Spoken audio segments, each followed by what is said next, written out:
skull fracture, some brain bleeding, had 32 screws and 16 plates put in.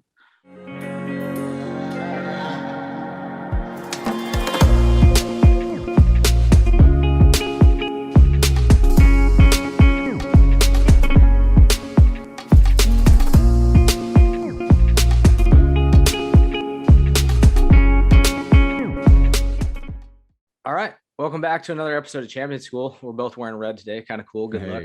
Shout out to Coach Lon, Chip Hale, Willie G down there at U of A, and of course, Dean Wellams, our man. So let's go. I'm Ray Mack. That's BZB. We're back. How are you doing today, BZ?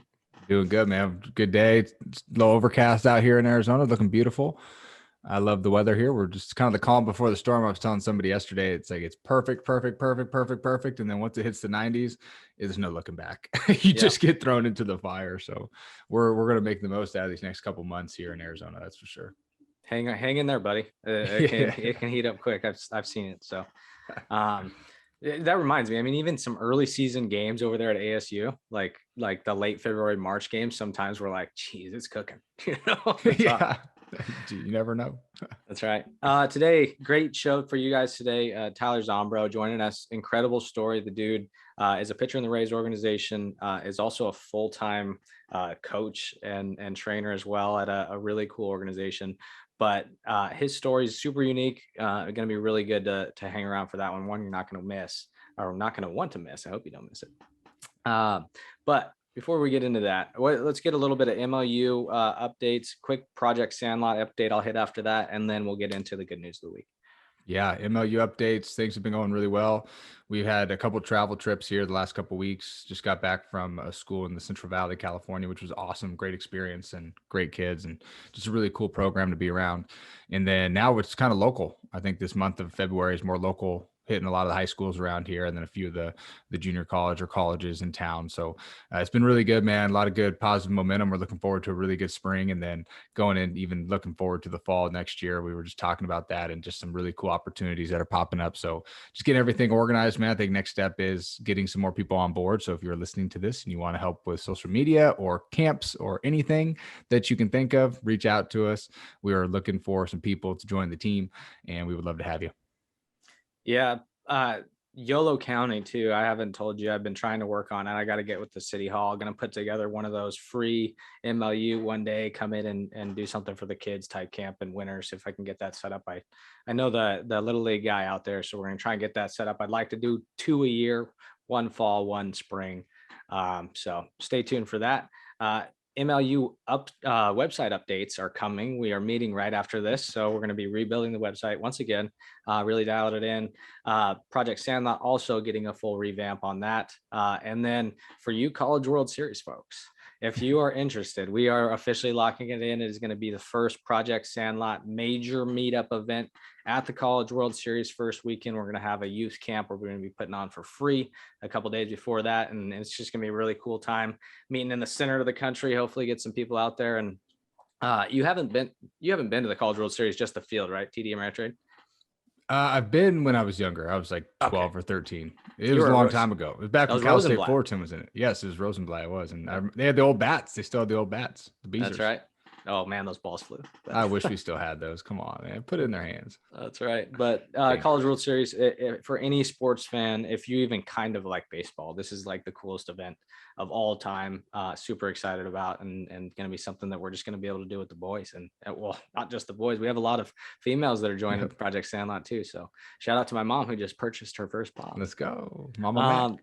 All right, let's get into the good news of the week.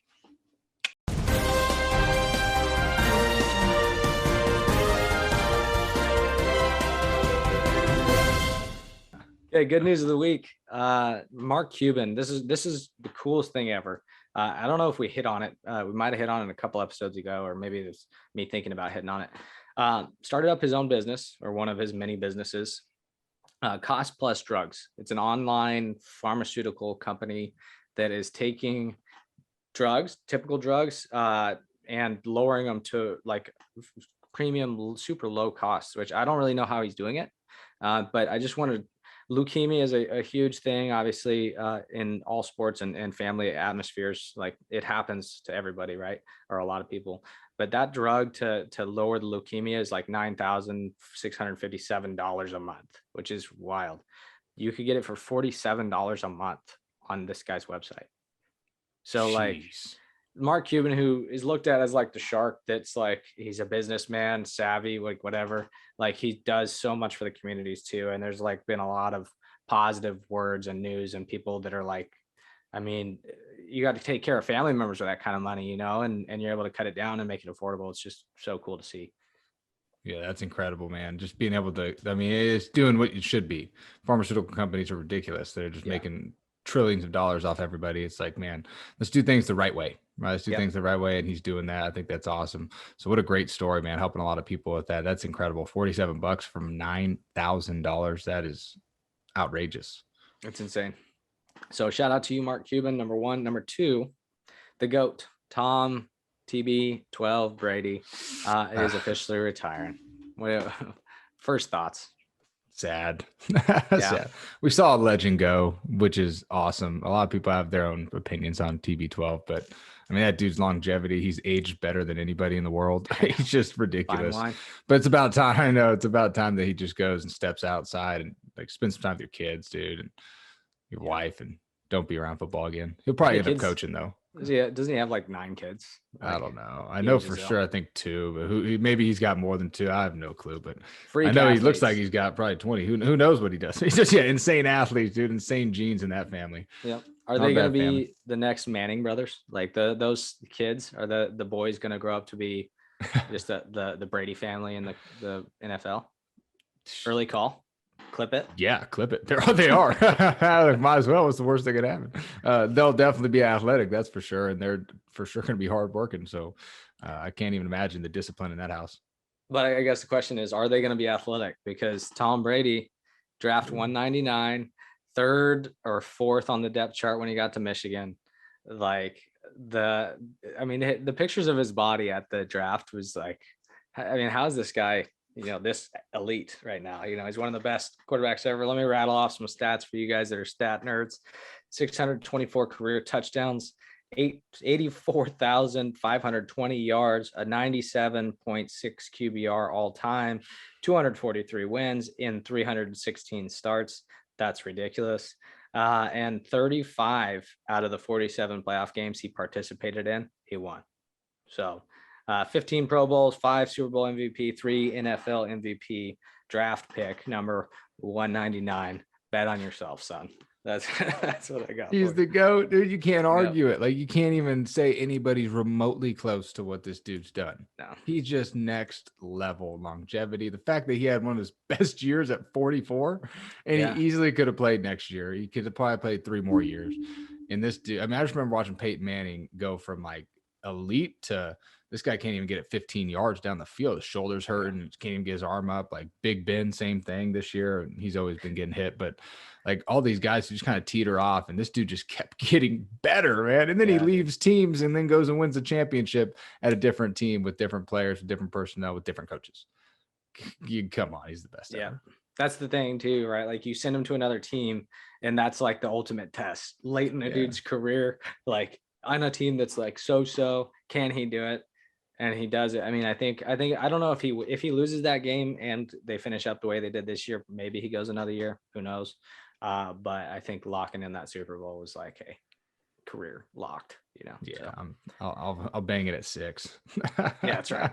All right, so a cool little story coming up for you in Chew on This, presented by Grimes.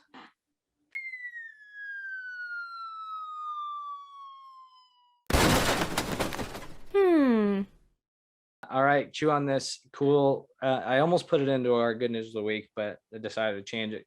Monarch butterflies, the orange and black large butterflies.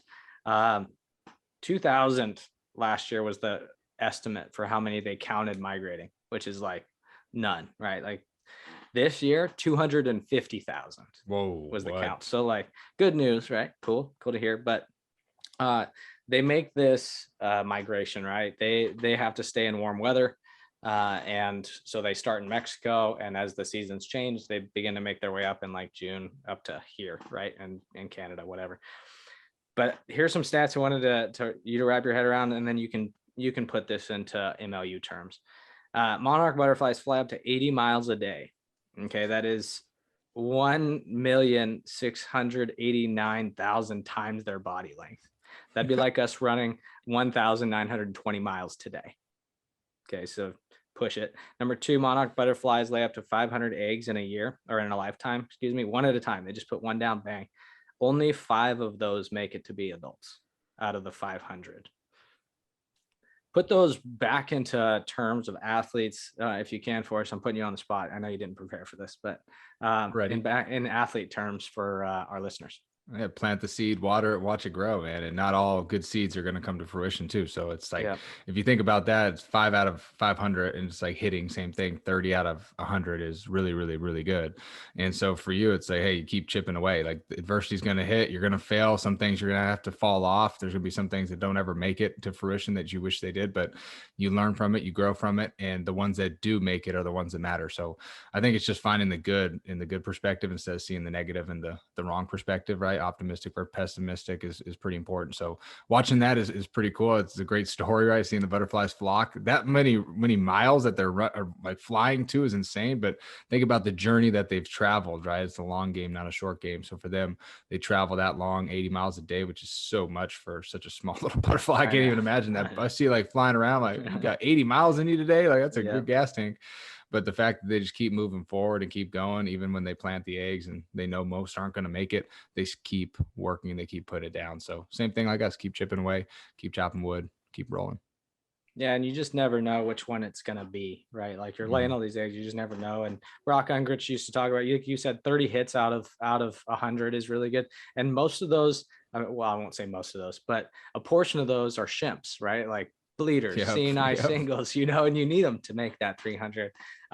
Brock used to talk about Wade Boggs, Hall of Famer.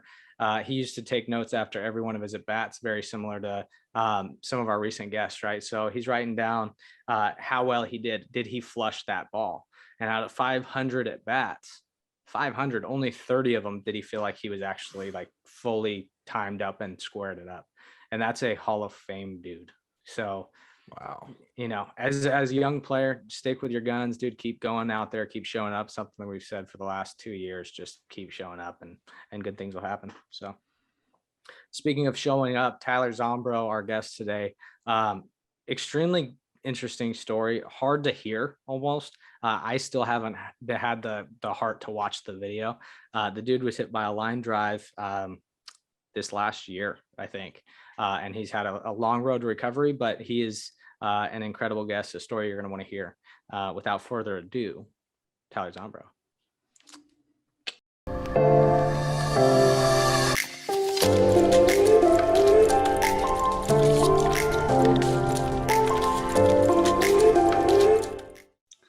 Welcome back to another Champion School episode. My name's Austin Byler. We got Ray Mack down there, and then we have a very special guest, Tyler Zombro, pitcher for the Rays organization, was most recently at the Durham Bulls. You may have seen some cool social media stuff with the Bulls. They got a lot of good stuff going on there. But Tyler, we're excited to have you on here. I had no idea all the stuff that you are actually doing outside of being a professional athlete. So I want you to explain that here in a second. But how are you doing today, Tyler? I'm doing very well. Thank you for having me on. Absolutely, man. We're stoked to get to know you and to have you on here for our audience too, man. So thanks for taking the time out of your day. I know you guys are busy, but dive into that a little bit. I want you to dive right into your story, man. I think we just get right to the meat of it. You went through some big time adversity last year, probably something that scared you, right? I would assume running into the face is something that was just so unknown. Walk us through that experience, and I'm not going to give it away, right? I want you to share in your terms, but walk us through that experience last year on some of the things that happened there on the field and just how you kind of dealt with some of that adversity moving forward. Yeah. So, it's been a whirlwind to even get to that 2021 season, obviously with the pandemic, no 2020 season. I wasn't involved in the alternate site in 20 either. So didn't really have any taste of competition and on field, that camaraderie with teammates, just, the whole environmental aspect. So getting to 2021 was definitely eager to get back out there, be with teammates, on field, off field, just everything that we missed out on. So getting into 21, thankful to break in AAA with the Rays. obviously a phenomenal roster, phenomenal farm system, and just as good as they are on the field, the guys are even higher character in the clubhouse. Going through that season so far, good first month. Obviously, in June, I encountered a scary incident, and I actually have no recollection of it. I have no memory for about 5 days with that. But long story short, obviously line drive, skull fracture, some brain bleeding, had 32 screws and 16 plates put in. Of course, they had to get the bleeding off of the brain. So had whatever drain that was in there to kind of take care of that. And obviously the recovery process is not what you think of with general rehab coming back from that, but certainly has taught me a lot about patience, taught me a lot about myself, my wife, kind of how to take a step back from the game itself, really value what's important, and honestly just really learning to take things day by day. Oof, that's so huge. And I can't even imagine the perspective shift that happens in a moment like that, where, I mean, like you said, no recollection. That's just wild to me. You talked about a little bit about that perspective too, and saying, hey, it's okay to take a step away from the game. And for me, playing a lot for Ray Mack, he's been coaching baseball for a long time too, and kind of stepped away, both of us, in those realms recently. And I think a lot of our identity gets found in the game as athletes and coaches. Can you just hit on that piece a little bit about how important it is for whether it's an athlete or a coach to be able to separate themselves from that game, whether it's baseball, football, whatever sport you might play?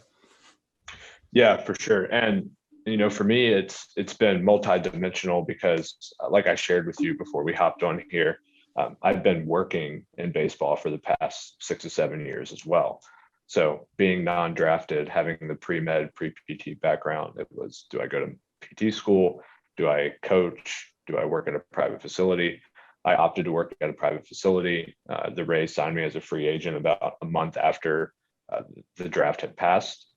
And I've continued to have a full-time working obligation, including in season.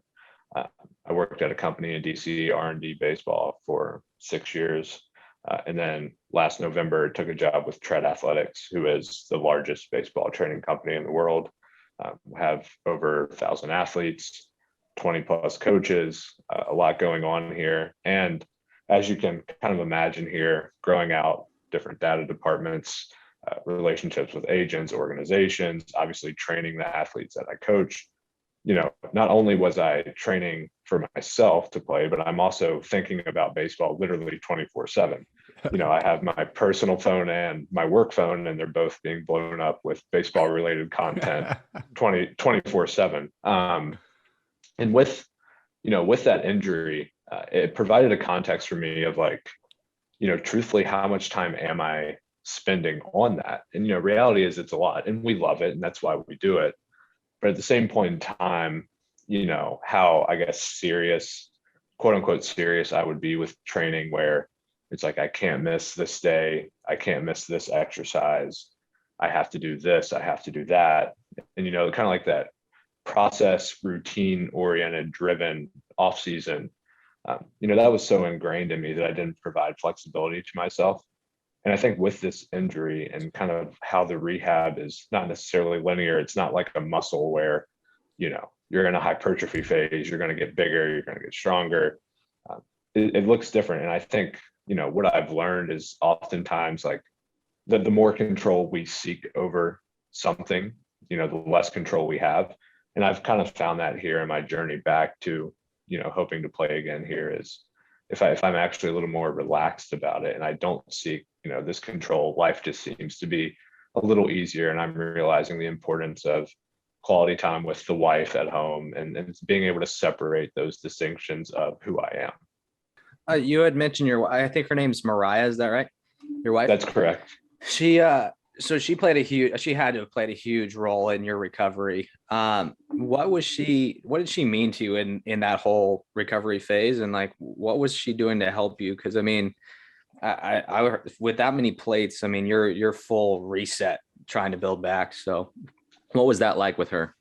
Yeah. I think, well, she is a nurse herself. So thankfully I was in good hands. And especially early on, So I did suffer a seizure as well, which there for a while, like our biggest concern was a repeat seizure occurring. Mhm. I know in the hospital I was checked for a stroke at one point. And so she was really keeping close tabs on all those factors. Um, little things like cleaning out my incision line. So, it does wrap pretty far around my head. So obviously if you have an infection in that area, it's not good at all.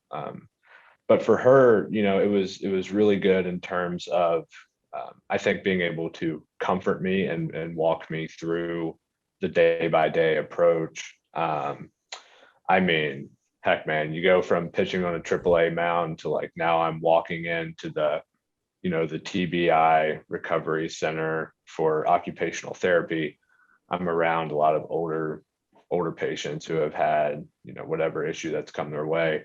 Pretty demoralizing. And again, it makes you appreciate what you have. And really for her, she was always, optimistic about it. It's going to get better. And just being able to provide motivation for me day by day. And I think she sees the bigger picture of who I am. So she knows that rehab is important, not only for me possibly getting back on the field, but my ability to impact lives in other areas too. And she's always very reassuring in all of those areas. Like, what was the point where you were working back and you go, all right, I can do this again. Like, I'll be back. I would say probably at about 2.5 months, I had started getting into a little more PT related stuff. So, I had speech therapy, I had occupational therapy, and the initial PT kick. After about 2 months, I had tested out of speech and occupational, and they transferred me to a PT in Durham. Her name is Corinne Martinez, and she actually specializes in TBI related injuries. So little things like eye tracking, spatial awareness, pattern recognition, reaction times, impulse, things like that you don't really think about when you're playing sports. But when I started to do a lot of those, reacting, catching different objects, started to do a little bit of like body weight activity, then I was like, all right, well, I have 4 or 5 months here. Like I think I can still get myself to be in a pretty good spot. Dude, just such a crazy story. I'll go ahead, Bye. I'll kick it off to you, Yeah, my man. the story's amazing, and I love how we can use our own personal experiences for other people, right? To help others get through different experiences. That's where I want to kind of circle back, man. And talking to you before this, just getting to know you for 5 minutes, right? And hearing the grind of the minor leagues. Most people, they hear about it, but they don't ever experience it, right? Because it's 1 in a million to get there. And you hear that people work jobs, you hear that people have different things. Unless you're one of the bonus babies, you get a little extra cheddar, then you kind of got to work for some things, right? I remember my first job was Orange Theory Fitness. I'm out here coaching up anywhere from like a 12-year-old kid trying to get in shape because his mom made him, to the 75-year-old man who's still chucking up the high stairs. I'm like, you guys are killing it. So definitely relate to that. But you mentioned free agent sign, right? And you're in AAA, like borderline big leagues. What is your advice to somebody out there who feels like they've been overlooked? Maybe they've been doubted.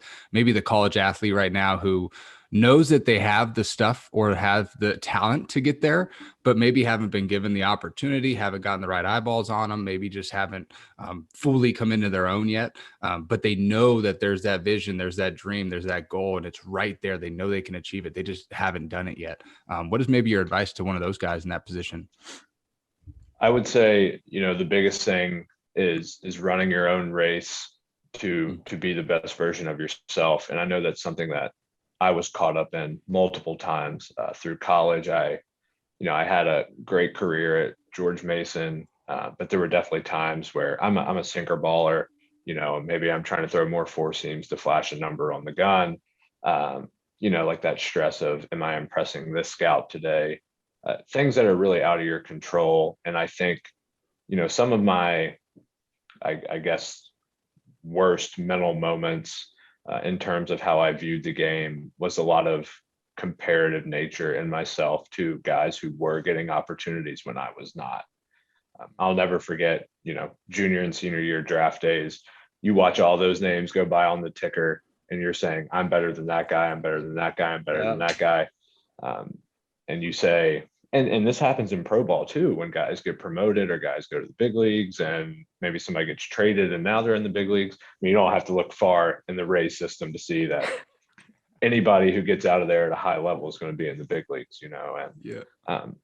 but that comparative nature and negative context to say, why is that not me? Why am I not getting to this level? I think it just deters a lot of your own process of what you're trying to do yourself. And so I would say, not getting that comparative mindset, but continuing to run your race, that at some point, those stars will align how they need to. So good. And it's really good because I asked that question because that question's been prompted a lot, right? Especially with some of the college guys we work with. I'm sure you get it there at your facility, at Tread there in Charlotte. And we get it all the time where it's like, well, how do I get there? Like I'm at an NAIA. I don't have the bright lights of a big D1, or I don't play in the SEC. How can I be seen? And people put so much pressure on themselves, and I'm the same exact boat. You watch the draft tracker, like that guy sucks. Like he's not very good. I hit a homer off of you. I did this. All right. You start comparing yourself to everybody else instead of knowing, like you just said, run your race, stay in your lane, trust yourself, work on yourself, keep improving, right? Keep chasing development. Yeah. And it's for me, as far as, the ability to create a connection, to sign a contract somewhere, that comes back so heavily to relationships and just how you've carried yourself so far. For instance, with me, when I signed with the Rays, one of my teammates at George Mason, Ryan Ritchie, his dad, Chuck Ritchie, is a national cross checker. The area guy, Lou Wieben, who had covered, we'd spoken a few times on the phone. And when I was prompted the question if I wanted to sign or not, it was to go to Florida to the GCL to fill innings. It wasn't a glamorous opportunity by any means, but I think because of my character and how our conversations had went, he's like, okay, I know this guy will sign. He'll go down there. He'll do what we need to do. Again, it's not glamorous, but he'll step in with where we need. So that just relationship and general conversations that we had probably led a lot to that opportunity. Go ahead, Ray. There's just so many bridges that young kids coming up to, like they so quickly want to throw it back in the coach's face, and it's the coach's fault a lot of the time, when like that guy might help you get a job further down the line, and I think I read an article that said even the owner for the Rays had some GMU ties or something potentially. I don't know if that was falsified or not. That's Kansas City. Okay. which you're opening up another can of worms of frustration. Oh boy. Sorry. When the GM, the farm director, the scouting director, national supervisor, all the guys are George Mason alumni, and I didn't have much traction there. So. They're looking down that GMU roster going, man. Yeah, geez. Yeah. So with Tread then, what are you doing at Tread? So I know you have a great baseball mind and you're teaching a lot of pitchers how to develop, obviously, while you're doing it too. But what is your primary role at Tread? And do you guys get into the mental side as well with your teaching, or are you more of like a video analysis type individual? Yeah, so my technical role is a performance coordinator. So what that means here is I actually oversee about half of our coaching staff. So providing them educational resources, whatever mentorship I need to provide there, kind of guiding them through. We're a young company. For me to be working in the private sector for 7 years is actually kind of getting to be a long time. Yeah.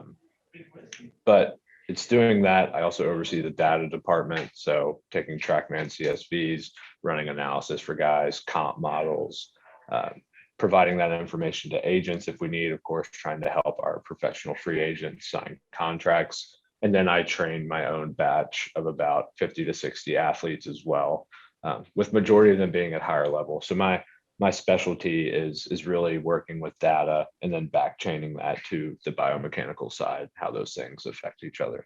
So those are my main responsibilities here. And are they sending you video, or are they coming in and working with you? What's more often happening? So I personally have a decent number of guys in person. Tread is a remote based company though, so 98% of our guys are remote. For me, that's about 70 to 80% are remote. And so they will send in video, they'll send in their data, and then obviously you're adjusting their training plans, giving them feedback on the numbers. And then, of course, if they are free agents, trying to also help them out with that. Dude, I don't know how you have time for anything. You got so much going on. It's incredible. Go ahead, bye. You're looking at data, and I'm just going through some of our video stuff that we in the very I know. beginning we had this similar thing, and ironically it's crazy how a business evolves. And one of our one of our terms, which I look back now and laugh, but it was the slump doctor. And it's like, hey, sign up for the slump doctor program, and we'll take your video, we'll do this, and just going through the video and analyzing and trying to correct and then give good feedback, right, and give different things. So powerful, can help a lot of athletes. For you though, remotely, right, how do you build that relationship with some of those athletes? Because as well as I do, I'm sure that relationship piece is important. When you build that trust with your instructor or whoever you're working with coach wise, it really just empowers you to go out there and believe in yourself. I think that's a big thing. So how do you kind of build some of those relationships, whether it's in person, whether it's remote, in this type of field that you're doing right now when you're not physically playing? Yeah, I think for me, it is really seeing, are they more of an internal focus individual or external focus? So are they more cerebral, internal, mechanical, feely type, or are they externally driven with, focusing on an outside task and just kind of letting the body self-organize and get that accomplished? And generally with those mindsets, you have a good idea of how to relate to the guy. If it is somebody who needs feely things, you can do them different mechanical field drills, something that makes them be, aware proprioceptively of what's going on. For the external focus guys, it's like, I'm going to put you in this constraint or position, and like, this is where you're going to throw the ball. And, that's kind of that. So you're able to simplify for those guys a lot. But I think it's figuring out where they're at on that side of things with how they approach playing the game and how they address their training. And then I think, from the relationship buy-in standpoint, and I particularly find this with overseeing coaches and creating relationships with them and helping them grow, is I try to provide as much vulnerability and transparency as I possibly can. I've never been a fan of, the positional leadership, authoritarian type leadership. I prefer the servant method of, like, I'm going to be vulnerable. I'll tell you what I'm going through. I'll tell you what I'm trying to do, just as, I'm trying to help you too. So I think, doing that has been great. I think, again, just putting yourself out there and open and transparent with how you see things or how things are going for yourself. It creates that comfort level where then we can have that conversation appropriately. What a great clip too for any coach out there hearing that.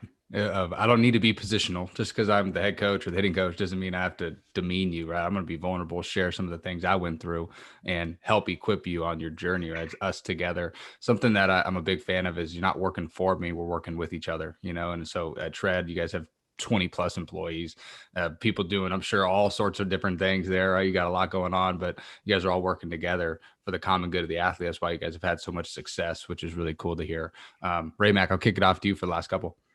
Yeah. What are some goals for you this year and the next 5 years? What is, life goals for you? Well, as far as it pertains to sport, getting cleared to play again, is kind of number one. I've had a follow-up with my neurologist, and I think things are trending to where I could be cleared again. I know I have to meet with Major League Baseball's doctor as well to solidify that. So, just getting in position to do that, and just seeing where that can take me. I think like something that's happened frequently since the injury was all my teammates are familiar with what I do outside of the game. And everybody will say, if you're working at Tread, you're running a front office, you're gonna have positive impact on the game for a long time, and quote unquote risking playing again, is not great. But at the same time, I'm like, I've only got one life on this earth, and it's like, do I want to really abandon that ship, or do I want to give it its proper action? So, I think that's my main goal, is how can I get back on the field, and then really, as far as where I see myself progressing, it's how can we continue to build Tread to impact as many players' lives as possible, and that's on a broad scale, getting into different colleges, having all these pro free agents. Just the impact that you can have on their lives is so incredible, from the physical side and the mental side, just life skill side. And so I think continuing to grow our capacity there so we can impact more lives. We're gonna have to link up with you guys and do some kind of event out that way. I think it'd be awesome. For you, have you gotten back to throwing yet? I have. How's that? I mean, it's been something. It's like Yeah.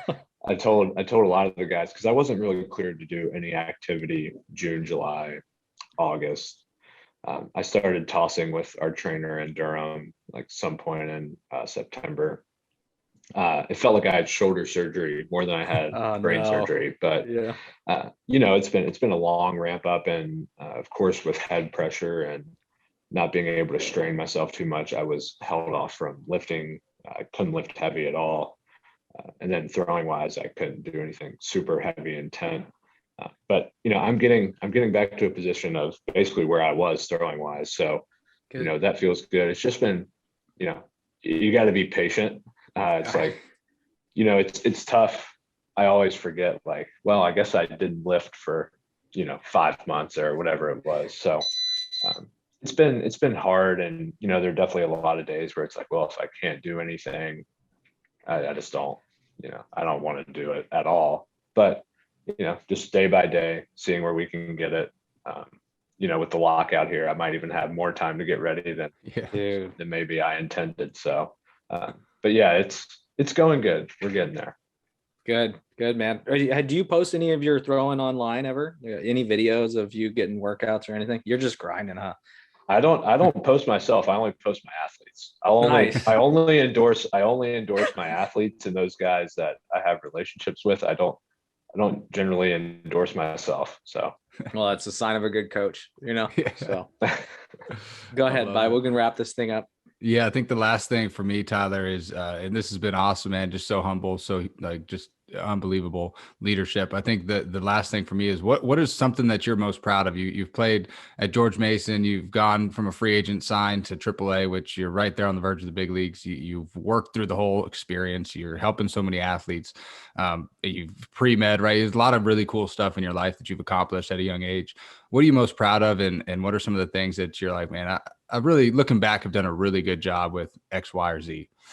Yeah, I think as far as like on the field accolades or in the classroom accolades, none of those really stick out. Like nobody cares I graduated first in my class at George Mason, and nobody cares if I have the innings record at George Mason. But I think more than anything, if I were to pick something I'd be proud of, it's really, it would probably come back to my wife and I, with a lot of resiliency around, I leave for rookie ball and she's doing nursing back in Virginia, and then we get engaged. I'm in Bowling Green. We're engaged. I'm in Montgomery. She's still in Virginia working. We relocate to Charlotte. She leaves her job there. Now she's doing travel nursing. She comes with me to Durham, and now it's like, thank God this was our first season living together. Yeah. And just a lot of I guess adversity that we've had with so many moving pieces. It's not a normal lifestyle by any means, but I think I would be most proud of doing everything in my power, and I know she does it as well, in her power to make our life kind of as best as it can be. So optimizing that, is just so much more important than anything else, because that ultimately, like, that backbone provides the ability for me to be training to be a professional athlete, to go play, to work full-time at Tread. If we didn't have that backbone support system, none of it would work. So I would say, like, that's what I'm probably most passionate about and proud of, is us being able to take care of each other. If it was about playing, I would say I'm most proud of my ability to keep perspective. I think, after I signed, one thing that I really love about professional baseball is the Latin culture, seeing where those guys come from, what they've been through. And, I'm sitting here angry after the draft saying, why am I not drafted? Why did I not get a signing bonus? I'm better than these people. And then you go to pro ball and you're stressed about, am I doing well enough? Am I going to get released? Especially as a free agent, like, especially the first couple of years, you're on the chopping block every day. Yeah. And, it's just like, well, I'm really stressing over this, but, like, look like, look at what these guys are going through. Like, it literally is make or break for them, and so keeping those things in perspective and genuinely enjoying the teammates and the relationships that you can build there. And just like here at Tread, same thing, guys are going to get better. Unfortunately, can't make every guy exponentially better, but like that relationship that you form carries much more weight than anything you could really do on a field. It's absolutely amazing. And we'd love to hear that, man. And just the impact you're having, not only in the clubhouse there within the organization, but also at Tread has been awesome to see. So we definitely appreciate you, Tyler. Thank you for your time. This is going to be so impactful for so many people. And I'm clipping that college one there about the draft to send some of our college dudes, man, because they need to hear that ASAP, man. I know they're stressing right now with the season coming up. So we definitely appreciate your time, man. Yeah. Thank you guys for having me. Absolutely. Thanks, Tyler.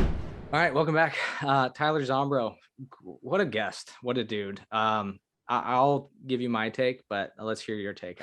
No, I think it's an incredible story and how he's used his story to keep working. He's going back out there to play this year, which is really encouraging. He didn't allow that to kind of put him out, which I know in his story, he said it did a little bit, like it kind of affected him. But then he got the courage to go back out there. He got cleared physically and health wise. And now he's out there throwing again and doing his thing. So that's just really encouraging. But the best part about it is he's been working full-time jobs this whole time through professional baseball. Like this guy's been pouring into people, pouring into athletes. He does it through a great not only concept, but just pillars and foundation. And then he's got guys sending him videos and just being a really good dude. I think a lot of people in those situations ignore that and they get very selfish. But in my opinion, doing what he's doing helps him stay more present and stay more focused and have more fun out there. So it's really cool to see that. He's got a bright future off the field. He's doing great things out there on the East Coast. And then for him just to continue to grow and go out there and hopefully attack it this year in spring training and get an opportunity is going to be awesome for him. So great guest, man. Awesome guy. Yeah, humbly graduated top of his class. He humbly works with like 80 other pitchers while he's rehabbing and getting back into the full-time pitching, and my favorite line from the whole interview came late was you asked him what his most proud moment was. And out of all of his crazy accomplishments, and he said it wasn't any of that. It was this time in the last year, 3 or 4 years with his wife, right? Where they've already been tested so many times with moves. And I mean, professional baseball itself is hard enough, I'm sure, to keep a relationship, let alone like an upcoming marriage and a blossoming marriage. But then the injury hits, she's already a nurse and like they're working through the recovery.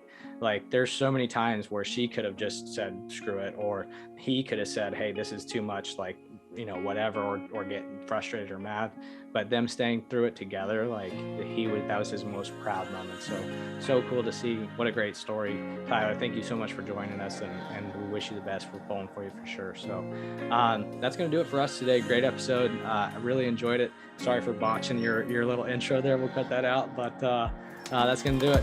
If you guys would like to support Major League University, again, we're kind of redoing the website, but we have some upcoming events. Make sure you check those out. If you want to get into more one-on-one mindset training with my guy BZB or some of our other amazing coaches that we have coming on board, reach out to us via email.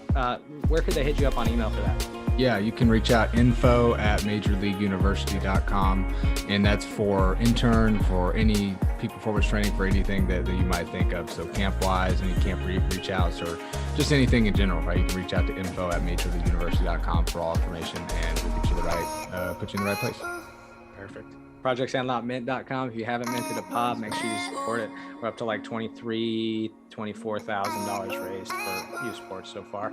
Packing that $70,000 into one fund that we're going to be using for youth athletes all over the country. We're already plugging in, so very excited. I hope you guys have a blessed week.